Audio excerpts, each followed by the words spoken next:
लोग जवाब देने के लिए तैयार है, हमारे समाज को समझाएंगे। हमारा पूरा बिल प्रदेश भी बन जाएगा तो किसी भी धर्म को डरने की जरूरत नहीं है, लेकिन हमारे समाज को सही जानकारी देने दो, ये कहना है। हमारे समाज को तार्किक जानकारी देने दो, हमारे समाज को बौद्धिक जानकारी देने दो, हमारे समाज को सामाजिक जानकारी देने दो, ताकि हमारा समाज एक अच्छे शिक्षा की ओर उन्नति करे, प्रगति करे, ये चाहते हैं हम लोग। तो अभी वर्तमान में स्थिति ये आ रही है, हम लोगों को इस मूवमेंट पे जाने की जरूरत है।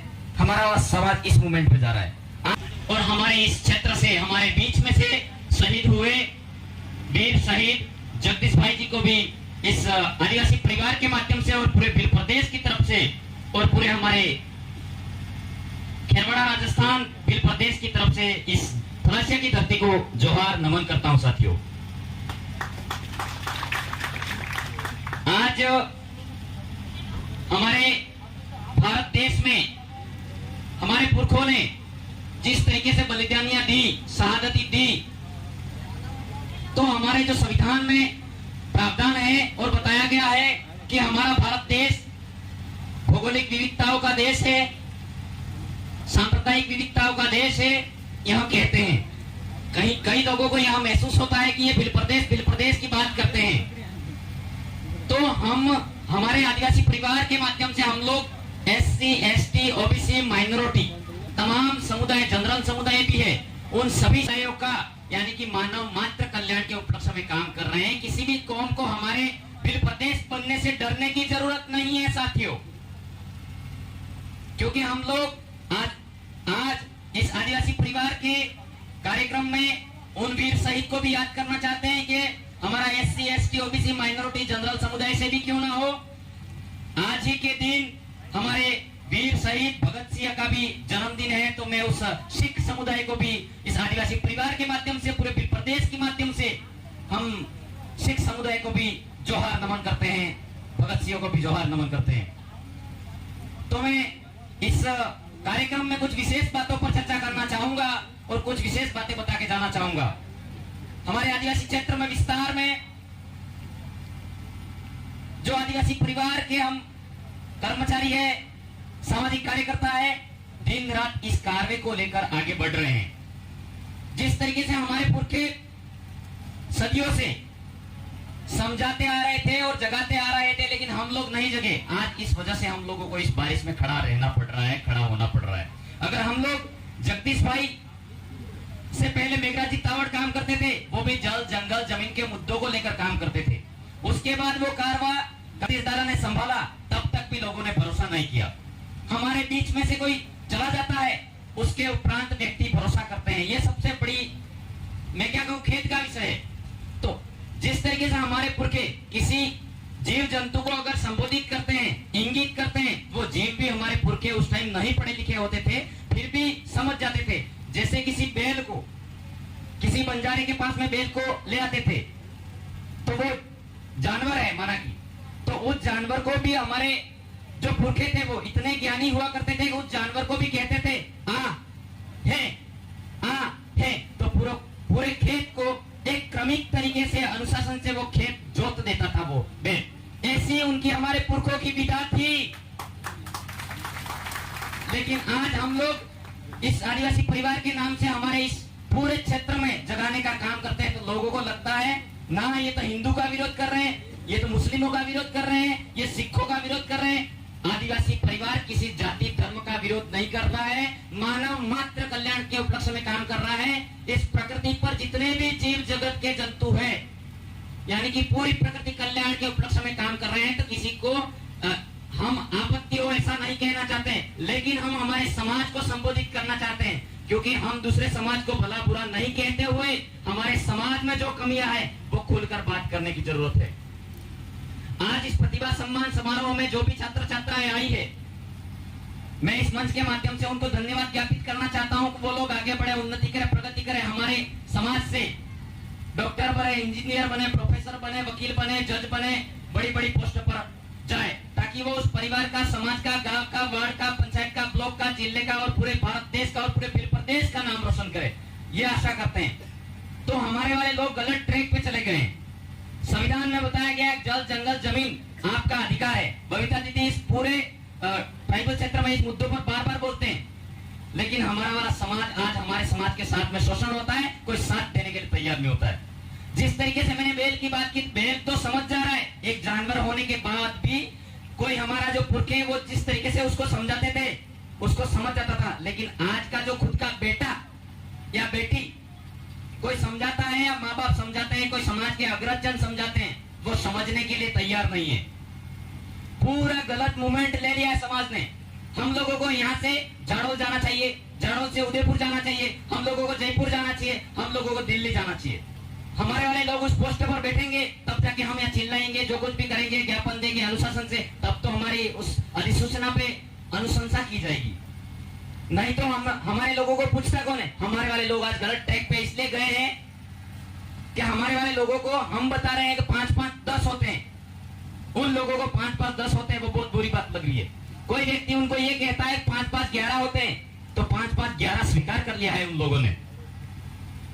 ये बात मैं कहना चाह रहा हूं। जिस तरीके से हमारे प्रकृति का प्रादुर्भाव होता है, प्रकृति का प्रादुर्भाव होता है, तो आपके कई सब्जेक्टों में आपके पाठ है, उस पाठों में भी बताया गया है। आपकी हिंदी की वसंत करके एक किताब है, उस किताब में मैं बताना चाहूंगा वो लाइन है, अक्षरों का महत्व। उसमें गुणाकर मूल्य लिखते हैं कि इस धरती पर, इस प्रकृति पर कोई ईश्वर नहीं है, ये धरती पदार्थों से बनी है। वो कहते हैं लिखने की क्षमता मानव में आई है, तो वो किसी ईश्वर ने मानव को नहीं सिखाया है, मानव स्वयं सीखा है। वो राजस्थान सरकार की हिंदी की कक्षा 6 की और पाठ है अक्षरों का महत्व, और गुणाकर मूल्य ने लिखा है उसको। वो ये बताते हैं कि ये जो लिखने की कला है, हम जो किताब पढ़ रहे हैं, वो किताबें हमारे पुरखों की देन है। अब पुरखों की देन कैसे? कि पुरखों ने जो हमारी प्रकृति पर जो देखा वो बनाने का प्रयास किया। जैसे सूर्य दिखा, सूर्य के चित्र बनाना चालू किए, कोई पेड़ दिखा, पेड़ बनाना चालू किया। वैसे के वैसे हमारे अमेरिका में ओजिबवा आदिवासियों के चित्र दाई ओर से बाई ओर थे, उसमें ये अपना बवंडर घूमता है, भूत आपड़े जी हीरो बाबो आपड़े क्या कहते भूतेड़ो के वो घूमता है, तो वो भी राइट सर्कल में घूमता है। तो हमारे आदिवासियों ने, अमेरिका के आदिवासियों ने, वहां उस समय 6000 साल पहले लिखने की क्षमता हमारे आदिवासियों में आ गई थी।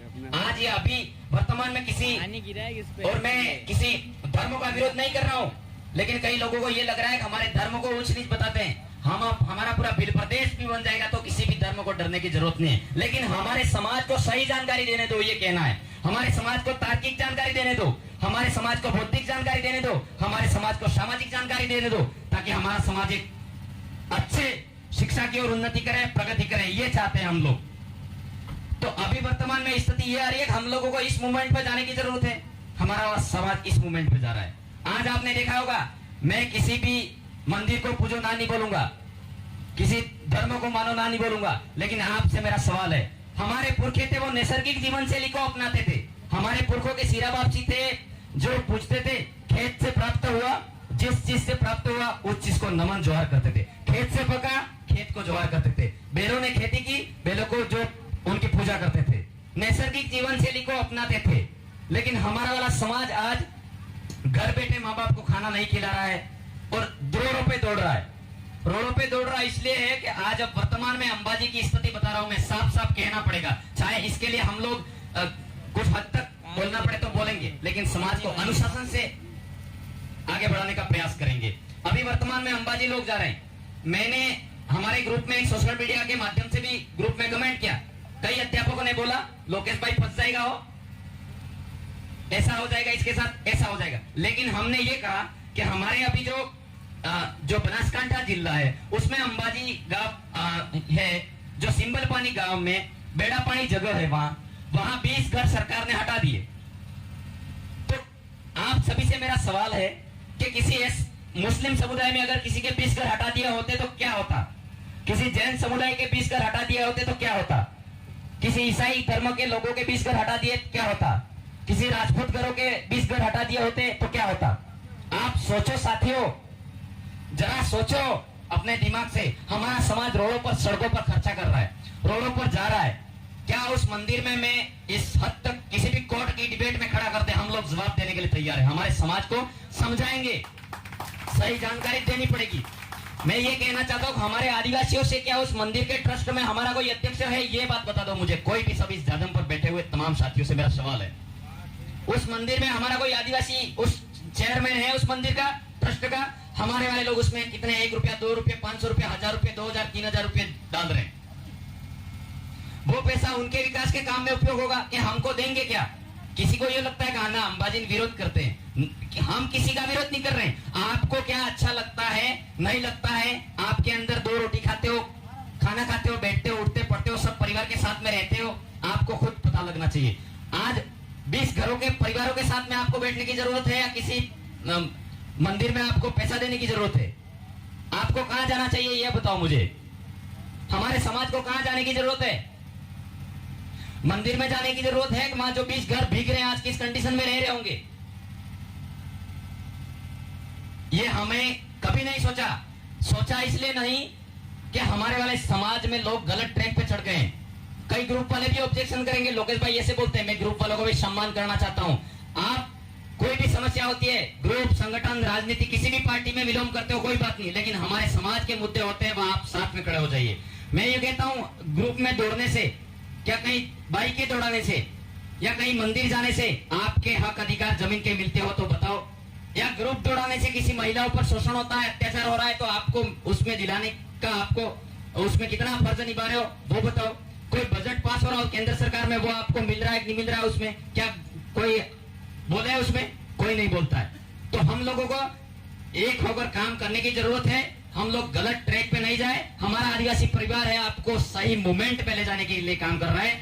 हम कदापि इस मंच के माध्यम से, आप लोग इतने मानते हो हम लोग, मैं छोटी एज का व्यक्ति हूँ, तो आप लोगों ने मंच पर बुला दिया, इसका मतलब अनुशासन भंग करते हुए बोलूंगा क्या? कभी नहीं। हम लोग 10 से तो 10 ही बोलेंगे और 10, 20 होते तो 20 ही बोलेंगे। आदिवासी परिवार का व्यक्ति कभी भी शासन प्रशासन से उलझता नहीं है, वो नियमानुसार काम करेगा। पंचायत में भी कोई विकास के काम है तो जाएगा तो नियम से बात करेगा। बीसीसी की कमेटी गठित करो, गांव में कमेटी, ग्राम सभा गठित करो, वो अनुशासित तरीके से पंचायत में अपनी बात रखे। यूनिक संविधान में जानता हूँ, ये कभी नहीं उलझना है। हमको सबसे पहले हमारी भाषा मर्यादित होकर काम करना पड़ेगा और नियमानुसार काम करना पड़ेगा। कोई ज्ञापन भी देना है तो नियमानुसार